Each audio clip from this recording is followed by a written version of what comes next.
Guide to abandoned ship. Oh no! Here we go.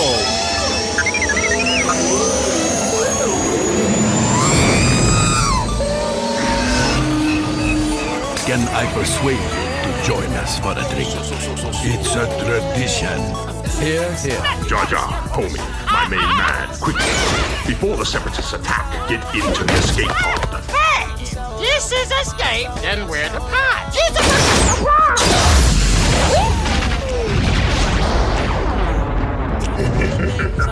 Welcome back to Star Wars Escape Pod. I'm your host, Josh. We've got a friend of mine as a guest today. His name's Dan. He's here to chat all about Star Wars Pinball VR. It came out April 29th, 2021, published by Zen Studios. It's $28.99 on Steam and Oculus. That's Canadian dollars. $33.49 on PSVR. 6 out of 10 on Steam, 80% VR focus, 80% Metacritic. Currently the 22nd best game of the year on Metacritic.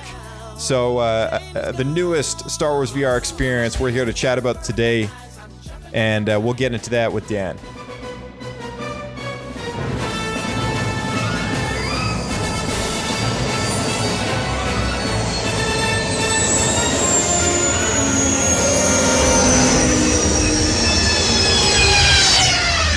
Another happy landing. For an entire generation, gamers have experienced Star Wars Pinball the only way it's been possible, on an HD screen. But just wait till you play in VR. Now, in virtual reality, pinball returns to a galaxy far, far away in a way you've never experienced before. Impressive. With full 360 immersion, including mini-games, a customizable fan cave,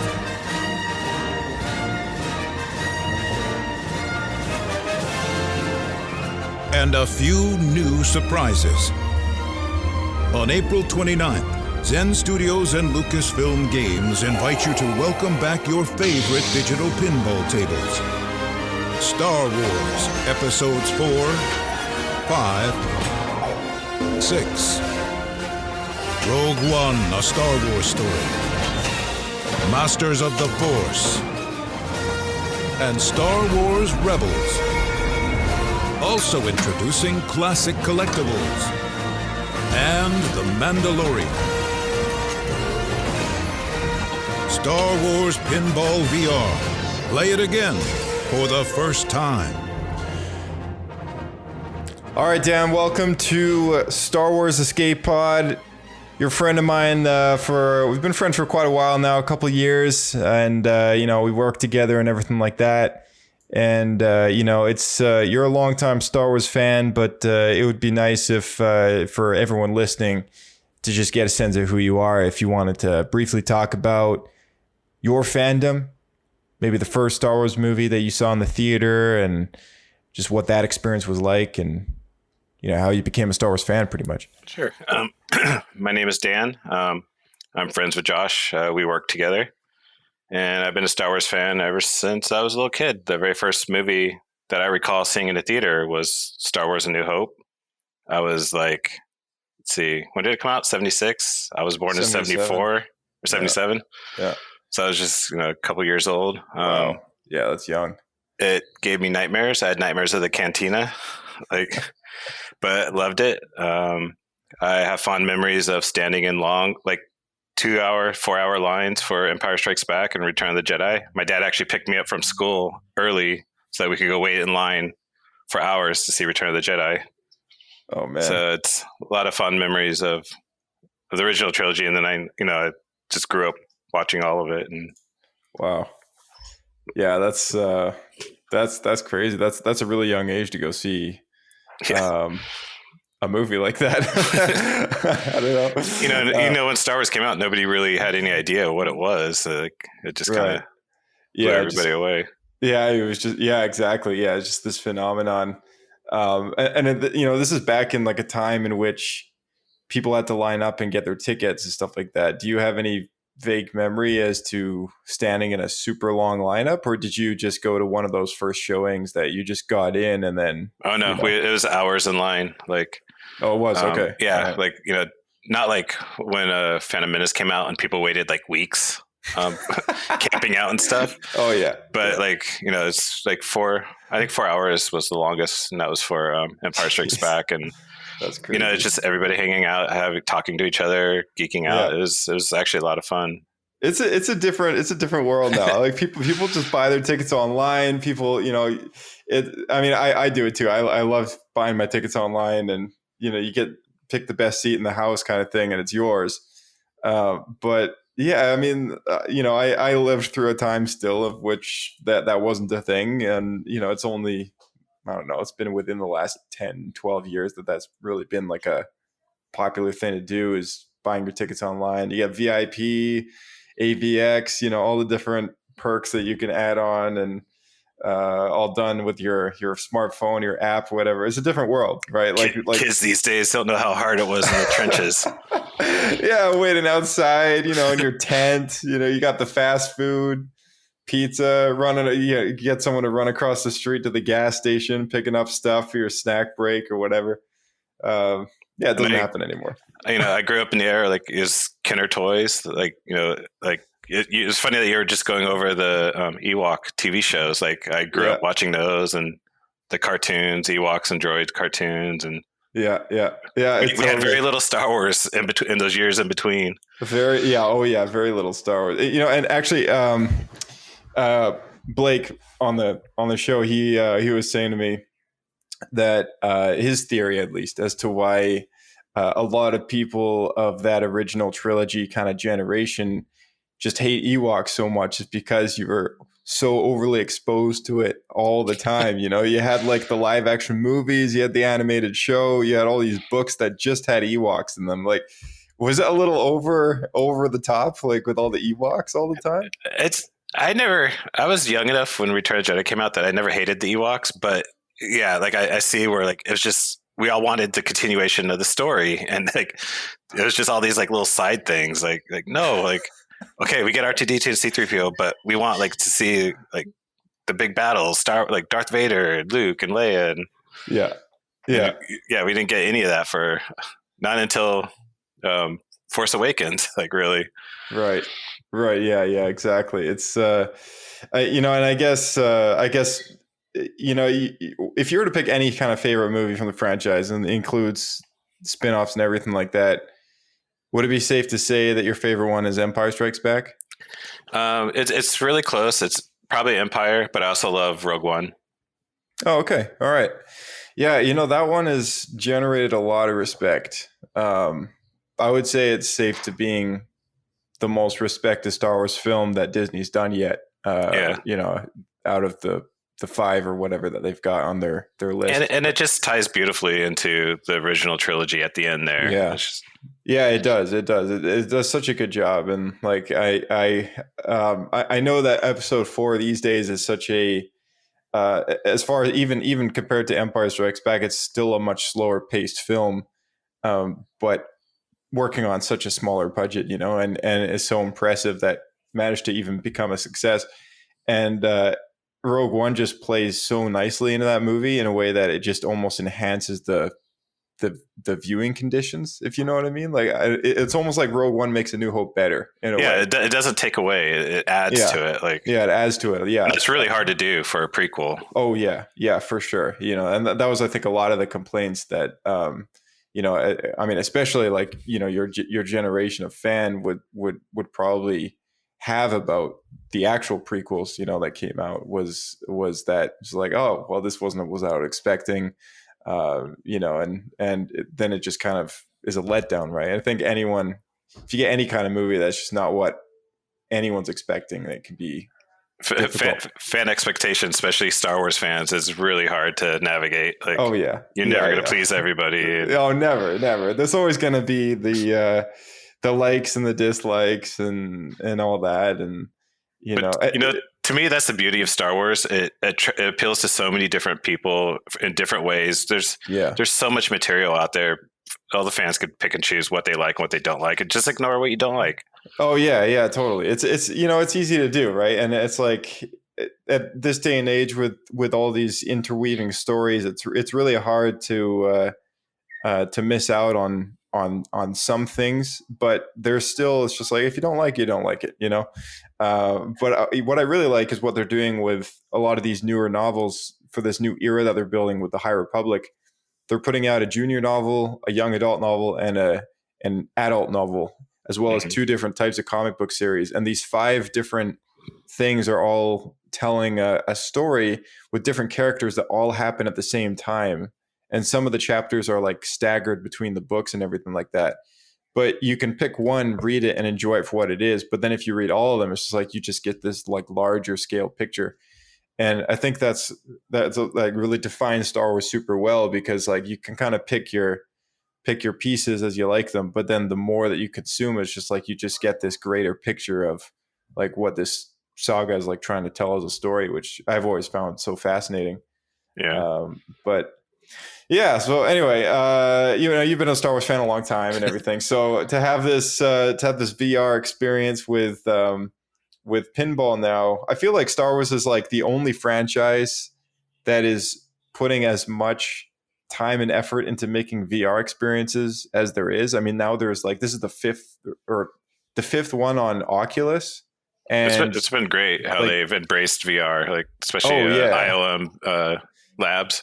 Yeah, ILMX Labs. I mean, they've got the Vader Immortal trilogy, the Tales from Galaxy's Edge, and now it's this isn't actually X Labs, but it's impressive still. Star Wars Pinball VR. And then if you count the little Steam experiences that were for free, there was like that Droids Depot, or the Bay Depot for Last Jedi. It was like a little experience, like a freebie thing. And then there was also the Trials on Tatooine. Right. And then let's not forget Squadrons and oh, right, of course. Yeah. Star Wars Squadrons. Was it Battlefront? Had that little mini. Right, yeah, that was exclusive for VR on PlayStation. That was the Battlefront with the Battlefront edition, and then and then Star Wars Squadrons was VR totally. So yeah, there's a lot of like Star Wars effort in the VR market space, and I don't know. I feel like not that many people actually, at least Star Wars fans, don't really fully take advantage of it. I know many Star Wars fans that don't have VR headsets yet. It's still a very small niche of gaming, but I feel like I should maybe go into my pinball history now. Like, dude, go for it. I grew up with arcades was a thing when I was a kid, and loved playing pinball, because pinball, you get a lot of bang for your buck. You put in a couple quarters, and you could, if you're good at pinball, you could play for a long time. Yeah. And then I went from that to Space Cadet was a free pinball game on like one of the early Windows on your computer. And then I played Star Wars Pinball was made by Zen Games. Mm-hmm. And they made a bunch of iPad apps that I used to play, which is basically like the Star Wars Pinball, but it's on a flat screen. So getting a chance to try Star Wars Pinball, it's just a completely different experience. Right. Yeah. Actually, speaking of which, to bring up the digital pinball stuff, so this studio that made Star Wars Pinball VR has been making those exact. The apps that you played were, I think, done by the exact same studio, and they've been making them for a while, and they've done pretty well with the virtual pinball market. Like they've done Marvel ones, they've done, everything across the board. There's a Back to the Future one even, and stuff. But I think this is actually the second VR one that they've done. The first one being some of their own original tables. It was like Pinball Effects 2 or something. And this is like the second one that they've done for VR and stuff. So there's a lot of stuff in this game to talk about. But I mean, like you said, like you've got a lot of pinball experience, because I feel like pinball playing, like the physical machines, they're just not as common for people to play with these days. Whereas back in your day of youth, arcades were quite a common thing to go and burn some time, right? Oh yeah. Like physical arcades and stuff. You just go and bring your sack of quarters, and there must have been some pinball machines around there, right? It's not as common anymore, like it's just like obsolete. Some bowling alleys, maybe Vegas, you don't see a lot of arcades anymore. Yeah, especially not up here. I mean, in the city that we live, it's just like it's very I don't know. At least I don't know any arcades that have good pinball machines, that's for sure. But yeah, very cool that you get to do this like virtually now in the headset and everything. And so what are some things that you liked about this? Because, compared to a real table, there's going to be things that are both cool and even better at times, but then there's also going to be it's a new game. There's glitches. Obviously, there's things they need to fix. There's things that we probably want in this game going forward and everything. But let's just start off with the things you like about it, and then I'll tell you about the things I like about it too. Okay. For me, the biggest thing is you start off right when you load the game. You're in what they call the fan cave. You're in this, I guess, a house with a lot of shelves and everything, and it's all decorated like Star Wars. Which for anybody who has video watching this podcast, looks like your bedroom. A lot of Star Wars toys. So that's cool. You're immersed in this experience besides just the playing a pinball game. And you can unlock stuff by playing the games to decorate your fan cave, which is really cool. And I like the fact that you can walk around the table. When I used to play the Zen games on the iPad, it's a flat screen, you can move it around. But with the VR, you can get really up close to it and try to figure out if I hit the ball here, this is what's something I want to try to do, and try to figure out different strategies. And how would you say I love the fan cave. I thought it was great. It's it's an amazing idea, really cool space. I thought the physics of the tables was really well done. For a video game, I'm not taken out of the game really unless something goes wrong. And normally I've never had a problem with the physics of that ball, bouncing around or anything. Yeah, it never felt like it was doing something it shouldn't be doing. And one thing I was impressed by, I didn't know how the controllers would work. We both played it on the Quest 2, I believe. Yep. And using your hand controllers, and the flipper is actually pretty accurate. How hard you press the button, the flipper reacts pretty realistically to it. And I felt like I was able to get the ball to do pretty much anything I wanted it to do. There was no lag. You can even bump the table and have the ball shift a little bit, and which I haven't mastered yet, but I know you could do it.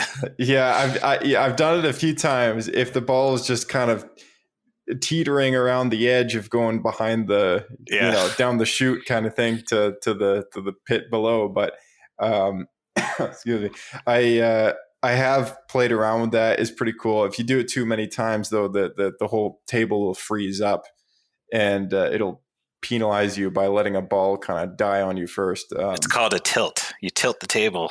Table gets tilted, that's for sure. And then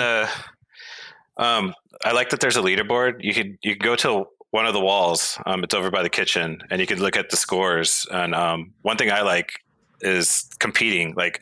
There's times I look and your score's higher than me. I'm like, oh damn it, okay, I gotta try to beat his score. And there's another game in VR that I do this with my other friends, Beat Saber. But with that one, I get notifications saying oh, so and so just beat your score. This one doesn't do it, or I haven't figured out how to turn it on. Because I like getting little nudges, say, "Oh, hey, Josh just beat your score on the Empire Strikes Back pinball table." You got to jump in and. Yeah, it's a good point. Actually, I wish the pinging of your scores was just a little more. That must be all on their server side or something like that, Yeah. But that's a great idea. I would love if they did that too, because I love going in there, and I'll just go. I'll turn on the game. This is what I've been doing the last couple of days at least. Because you and I are the only people that have this game right now. So the only competition that I've got is your scores, right? So I just open up the fan cave, and I turn over towards the kitchen, and I go straight towards the kitchen, turn on that TV, and immediately I just start going through all the different tables. And I'm like, okay, I go from classic to arcade just to compare the scores. And I'm like, okay, I'm still on top. Okay, I'll do this one. And then I go right to the table and start working at a higher score or something like that. It's pretty fun though. I mean, it keeps me, honestly, you give me a reason to keep playing this game. Exactly. And I'll log in. I'm like, okay, last time I checked, I was higher. And then wait, he doubled my score. How did he do that? Yeah, totally. Well, you're just crushing me on this classic collectibles table right now. I got to say that one I'm very impressed about, because I cannot for the life of me figure out how to get these action figures out of their little boxes. I mean, I've done it like by accident twice, and I have never figured it out how I I do know how it. to get them out. I just don't know how to get them. Like I haven't figured that part out yet. Oh, okay. All right. Yeah, there's other tables that are a little more simple, which I'm always just aiming the ball for wherever the lights are flashing, and it's a little easier to read. But that one's quite complicated. There's a lot of stuff in there. It's very busy looking. The classic collectibles. I'm really impressed with the range of tables. So for anybody who hasn't played it, it goes through all the movies, all the original trilogy, and then there's a Rogue One table, a Mandalorian, Rebels, and then there's like one. It's like the Masters of the Force, which just kind of combines the prequels and like the heroes and villains kind of thing. Yeah, and they're all like have lots of different play mechanics to them. Like some have like double flippers, like half like mid court. Some have like they have a lot of interactive stuff that pops out, and sometimes I find it took me a while to get used to the game because sometimes there's too much visual. Like you get distracted by stuff flying around on the outside of the table, and then sometimes the scores popping up kind of blocks the ball sometimes. Like because it is VR, you can move your head around, try to like get a better view. Yeah, totally. And speaking of, actually, I was meaning to ask you about this. Do you ever find, because for anyone listening who hasn't watched the trailer about this game or whatever, I encourage you first to watch this trailer. But I find sometimes that these lifelike characters that can stand next to the tables and stuff, sometimes they can just be a little distracting, like just a little bit. If they do something and then I look and then boom, the ball just went down the chute. And I think this happened more when I first got the game, and now I'm just kind of tuning it out. But yeah, I found it a little distracting when I had these death troopers shooting at my face. And it's almost like sitting in an arcade and having somebody stand in your peripheral watching you play the game, but they're like not staring at the game, they're staring right at you. And you're it's distracting. It's like somebody's watching me. You look over, it's Krennic. It's like, dude, get out of my face. I kind of almost wish that they had multiplayer where like me and you could be in the same fan cave and the other person's just like we take turns and the other person could just watch you play, and then they hop on after you lose the ball and then they play. And like I got a few things on the wish list here. The last thing I actually want to say about what I really like about this fan cave, though, is that they've added a jukebox in here filled with John Williams music and music across the saga and the shows and everything like that. I really like that. Like, I really like that they took attention to that detail, and they chose very strategic songs. Like I found that they chose a lot of the fan favorites. Mm-hmm. The main theme / opening sequence to Revenge of the Sith is regarded as one of the best John Williams main crawls and opening sequences of music in all the films. And that's the one that they always launch the game with. And then they've chosen like a couple others from Empire and Mandalorian and stuff. And there's a giant list of like 20 something odd tracks, so I want to say, or maybe a little more. And it's cool. Like sometimes, if the music dies off, I'll go over to the jukebox and throw another one on. And I kind of wish that you'd be able to do a little more with that. Like maybe have it on a loop or set a cue, or maybe choose which one you want to play when you go right into the, or even letting you do a playlist, like select a group of songs to play in order. And then Yeah, totally. But then I was racking my brain. And then I was coming up with a list of things that things like that you mentioned with multiplayer. I mean, I think a multiplayer lounge would be an amazing idea. Like I would love to be in the same place as like you in virtual space, and I think to make that work, they would also possibly want to have all these tables spread out around the room. Mm-hmm. And then even have like the upstairs of the building, like more space to like roam around the fan house or something like that. And have all these tables just accessible in different areas. And you can go over to someone playing and actually like watch them play on the table. And, that would be a really cool add-on. And then I wish you could also, in the fan cave, you unlock these decorations. A lot of them are like statues and stuff. Yeah. I wish you could pick them up and just like look, hold them in your hand, look around it. And they're kind of locked in place right now. Like when you unlock these things, you just choose them to go on the shelf, but you can't pick these up, like the lightsaber hilts and everything like that. You can't inspect them or anything like that. It's just like you just kind of go up and look around, and that's it. And I think that's where a lot more collaboration with ILM X Labs could benefit them a lot, because there's a few polishing ideas like that just it's like it seems like an easy thing that they could do, and they just haven't done it yet. And I think it's just because they're a little limited as to what they've done before with Pinball Effects 2 VR, and they're just kind of restricted a little bit. But yeah, I mean, like in the Vader Immortal with the lightsaber dojo or whatever, like they have tons of models for these lightsaber hilts. Like it would be very easy to work with them and just implement that system somehow, and so you can pick things up off the shelf, kind of like Oculus Home or whatever, like the legacy home. And that'd be really cool if you could just pick things up, put them where you want it, and even just add shelving where you want it, and just a little more of that customizable vibe to it would be really cool. That would also benefit if they do add multiplayer. You could be like, hey, come over, check out what I did to my fan cave, and like every fan cave would be different, right? Did you know about the thing above the table, there's rebels on one side and force on the other? Yeah, you want to explain that? Yeah. So when you start the game, they ask you which side do you want to be on, the dark side or the light side, and you choose. And then based on how well the players for each side does, they add more ships floating from this, like they're dangling from the ceiling. But the armies grow based on how well each side is doing. It's a global thing too. Yeah. Like all the players around the world playing on the light side or dark side contribute to how many ships are above your table, kind of thing. Which I thought was a really cool idea. I was like, that's awesome. Like I would like to see some sort of meter with like a global, like an actual score of like these are the tallied up points of like this side and that side or whatever. But I mean, to have this representation of other people out there, people you've never seen before, playing this game and contributing to that in your fan cave is like so cool. Like I like that a lot. That's really good thinking.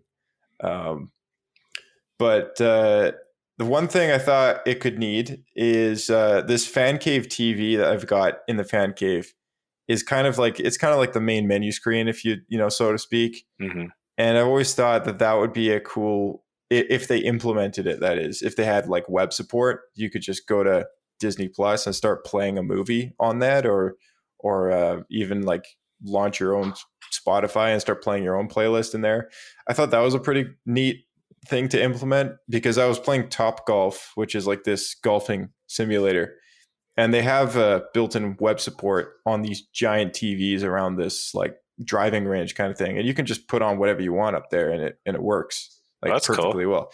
Yeah, it's really cool. And it also, furthermore, it works with multiplayer. Like there's a special way you have to go to a website in their side on the app and go to a special address, type in a code, and it'll like link up their media player with yours, kind of thing. So I thought like that would be a really neat idea to also make this like a multiplayer function to this game. But I don't know. What else can you think of that you'd like in this?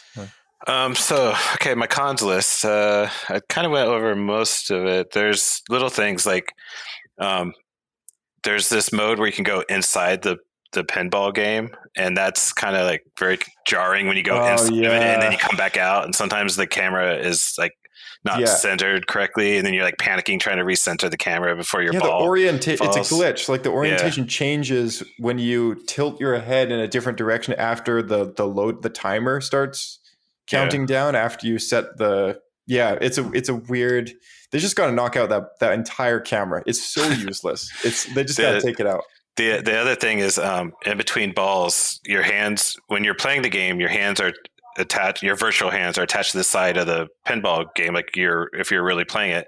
But then once the ball sinks, your hands go back to floating above the table until you launch the ball again. Then they teleport back to the sides. It's like, I don't know why they do that. Like it's kind of jarring. Yeah, it is. Yeah, because honestly, it's a little confusing when they just pop right up in front of your face again. And yeah. And then the other big thing is I do full local motion where you walk around the room using the joysticks, but the some non-teleporting. Some people teleport because of motion sickness, and the teleporting is very like I don't know if they fixed it since launch, but it was very buggy. It's pretty janky because I use that and it's not very good. The Steam Home VR, way better teleportation. Even the Oculus Home one, not bad. Like it's better than what's in this game. I think what they've tried to do in this game is they've added a way that you can teleport somewhere and then also change your orientation by changing the angle of your, like, where you're facing. Okay. So it's an interesting thing I've never seen in a teleportation system before in VR, but that's what they've done. And it's not bad. I just wish it was a little more smooth and graphically pleasing to look at, because just like seeing this thing pop up and it just doesn't look as nice as other things I've seen. One thing I do give them credit for, though, is if you look at the reviews in the Oculus store, they respond like a lot to people leaving comments, which I think is great. And they say thank you for your feedback, and we'll work on this. And even if they're not doing it, they make it seem like they are, which is kind of at least they're acknowledging it, right? Yeah, definitely. They're acknowledging it for a newly launched app, which I can appreciate. Like, I hope that this game gets enough support that it just keeps going, as far as like additional features goes and fixes and all this stuff. One thing I would really love to see is more anti-aliasing, because I find that the tables can be very difficult to see the text or the detailing on some things. The further away you are, if you get close, it looks beautiful. But there's a sweet spot, and if you're, they definitely need to fix the resolution on it. Is that, and there's another thing is, like, I find whenever I'm playing a table, there's a lot of complaints online getting neck cramps, stuff like that, because you're always looking down, right?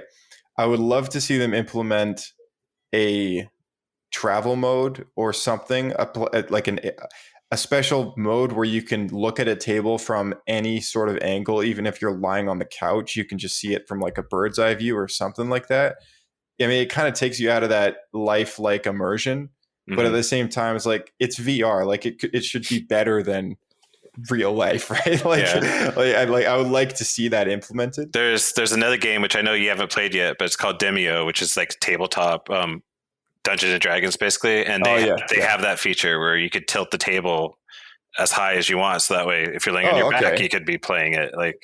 Right. Yeah. Well, there you go. That's like already, like, right away. It's like somebody thought of it. Yeah. Right? And what that game does is, because you're playing this D&D game in the basement, and it has surrounding area around you, but as soon as you tilt the table, the surrounding area goes black. That way you're not disoriented.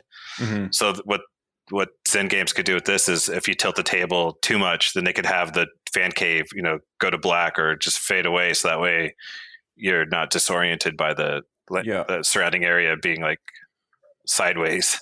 Yeah, it's true. I mean, I honestly, like, the neck complaints is like how I deal with it personally is when I because I actually normally play when I'm sitting. I tried standing and I just couldn't. Yeah, I like sitting when I'm playing this thing. But what I do is I actually sit up, lean forward a bit, hold my Oculus button so that it resets the orientation and it brings the table up more. And then I lean back, and it's more kind of like, not like I'm not eye line with the table, but it's definitely higher up, and that actually helps me out a lot. And so I think a good way to kind of get around the neck problem is possibly to add in just a manual adjuster as to how high you want the table, because I find sometimes, just depending on how tall you are, like maybe that also might play into it. I'm not too sure how it judges like your size in the scale of how big you are as a player, but in the game. But I mean, it's like, I find for me, like, I'm just, whenever I launch a table right away, I have to look directly down. My chin like almost touches my neck, and that's where the flippers are. And I'm like, okay, this is a little low. Like, it's a little like small. Like I need to bring it up more. And there's no way to manually adjust the height of the table. So it would be nice for them to do that, because I keep on having to force it with the orientation thing. And the default orientation just doesn't work for me. So, but even with all that said, I'm still really impressed with this game. Like, I've played it a lot more than I ever thought I would, just because. Oh yeah, totally. It's beyond all the fan cave stuff, just the actual pinball is actually really fun and really well put together. Yeah, definitely. Like I think that's super. That's the way I would put it too. I mean, like as many things as I want out of this game still. Like there's a few minor gripes. I mean, like the ATSD outside and the speeder bike collectible are actually not lifelike to scale. It's like, are they really? Like, yeah, they're not. There's like minor gripes. I'm like, what about the Java? Is that Java to scale?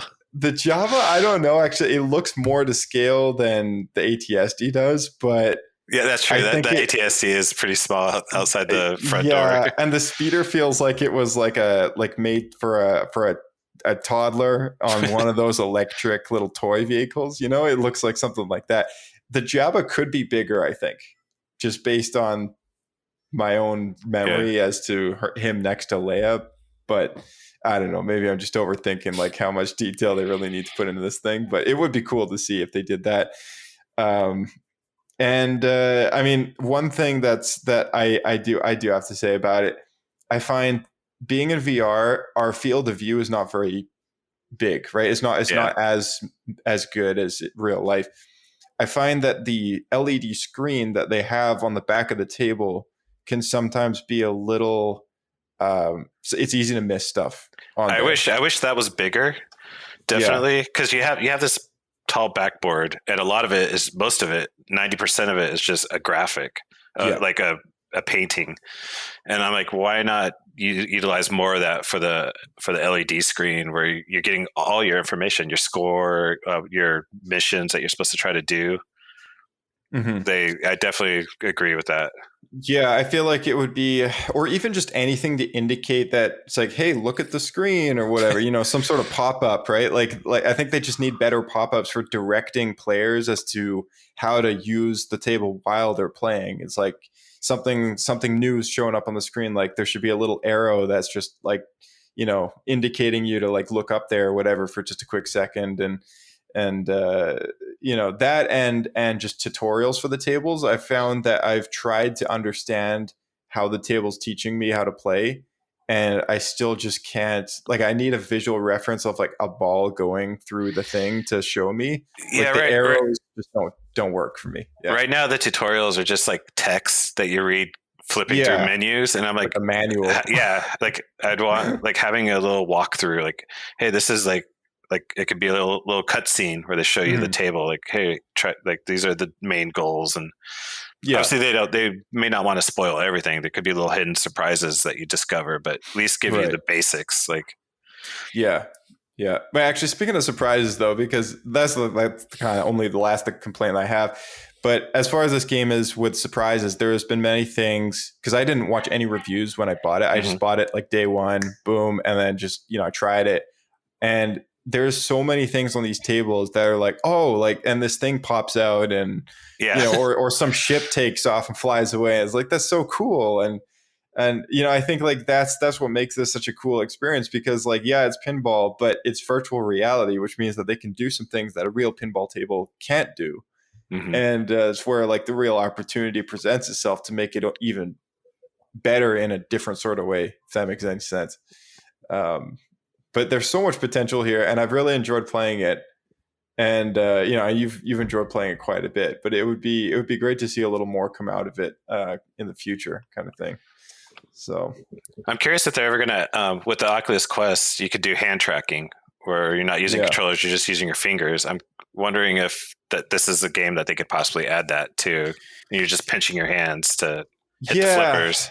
Yeah, I'm kind of wondering. I actually thought about that when I was thinking of like what to say about this game tonight, and then I played the hand. I don't know. Have you played the? Is it Hand Labs or Hand Labs? Yeah, I have not, but I heard that's very frustrating. It's very frustrating, and so I have this experience. I also have the Wizards hand tracking game, which is also, you can use controllers, but they have a hand tracking update for it. It's just anytime that hand tracking, aside from being like, oh, I'm going to hit the power button, turn off my headset, boom, done. Aside from that and the quick little things, I never choose my own hand tracking, weirdly enough, over the controllers, even though I thought I would when Just I bought the headset. too much lag there. It's just too much lag. It's just still, yeah, it's just not perfect. Like I don't think the camera hand tracking is as good as it could be unless it had full external trackers as well, or something like that. I don't know. There's got to be a ways to improve it. And did you ever play the? Actually, this is an experience that I forgot to leave out of our list of Star Wars VR list. But there's the Secrets of the Empire experience. I've never got to do that one. The one I think it's in Anaheim. Yeah, it's the one at the Void. It's like a virtual reality experience place. You pay decent chunk of money to go in for like 45 minutes and do this thing, but it's very, very cool. And you put on a full suit. It's like got the helmet with the headset, and you wear like a full vest with the computer built into the backpack, and all that stuff. But it's got full body tracking in every room that you walk through, because it tracks your arms and your legs and just absolutely everything about this experience is like done with these, I guess, depth sensing cameras or whatever. But there's enough of them that it actually works really, really well. And then I reached over. I think the craziest thing for me when I did this experience was it's like, wow, I can't believe this is actually like a thing. And then I walked into this room where you have to kind of gear up because you're infiltrating an Imperial base on Mustafar. It's Vader's palace, Vader's castle. And you go into this barracks area where there's blasters lined up along the wall. And there's this indication by one of the comms in your ear or something like that, you got to pick up a weapon or whatever. It's before we move on, and, we have to blend in and stuff. And I'm just like, there's no way. And like, I reach out and grab this blaster and actually take this blaster physically in my hand. I can feel it's there, but visually I'm looking at a like DC 11 or an E11 blaster rifle, stormtrooper style. And I'm like, there's no way. And then, I press the trigger, it squeezes and everything like that. And all my hands are tracking all this stuff. And so we're just going nuts with these blasters in this like room and, shooting the ceiling and like boom, boom, like dual wield.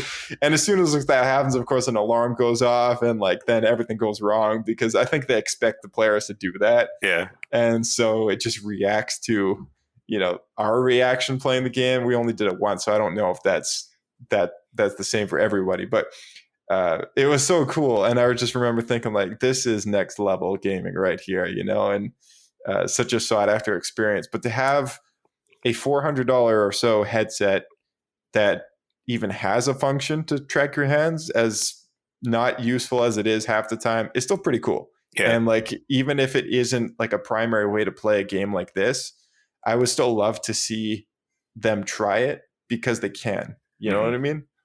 I would even like what you're talking about with the tactile feedback. I would like to see, and I know some people have built their own, but I'd like to see a controller that's shaped like a little mini pinball table, like with the little flipper buttons on the side. And that'd be something cool to go with if they're going to continue doing more virtual reality pinball games. Like, yeah, that'd be cool too. I mean, or is if anyone's listening out there who's good with just 3D prints or designs or anything like that, you could even do it out of cardboard. But even just a way to put in your Oculus controllers or your VR controllers into something that allowed those triggers to kind of stick out on the sides, where you could then press them. Like, it's just a hacky way of doing it, but it just kind of mimics it a little better, right?